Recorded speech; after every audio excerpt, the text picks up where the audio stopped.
আসসালামু আলাইকুম ওয়ারহমতুল্লাহি ওয়াবারাকাতুহু। মায়ের দোয়া আর নিঃস্ব সন্তানের অবিশ্বাস্য উত্থান, এক বাস্তব হৃদয়স্পর্শী গল্প। কেউ জানত না ভাঙ্গাচটির ছেলেটাই একদিন আকাশের তারা গুনবে।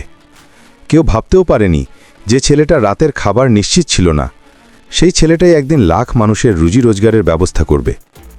আর সেই সব কিছুর পেছনে ছিল একজন অসহায় মায়ের অশ্রুসিক্ত দোয়া। ঢাকার উপকণ্ঠে পুরনো এক বস্তি, নাম তার রাফি। বয়স যখন মাত্র 12, বাবা নেই, সংসারের দায়িত্ব সেই ছোট্ট কাঁধে।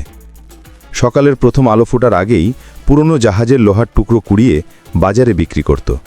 কখনো পেট ভরত, কখনো খালি পেটে রাত কাটত। কিন্তু প্রতিদিন রাতে তার মা হাত তুলে একটাই দোয়া করতেন, হে আল্লাহ, আমার ছেলেটাকে সবার উপরে দিও, যদি দাও সবার ভালো করতে দিও।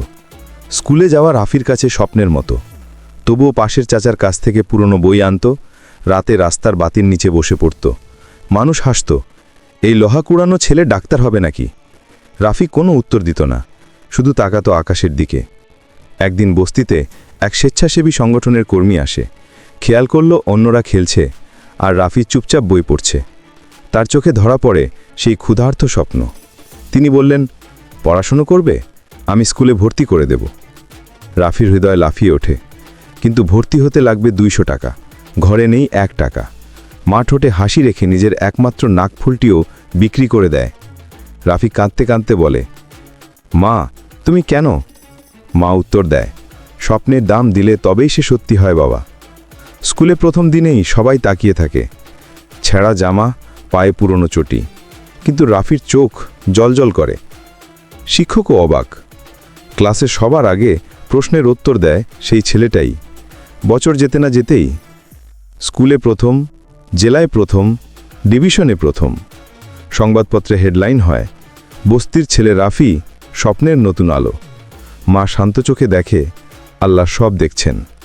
মেডিকেলে ভর্তি হওয়ার সময় বড় চ্যালেঞ্জ, টাকা কোথায়? আবারও কান্নার কাছে হার মানতে যায় এই স্বপ্ন।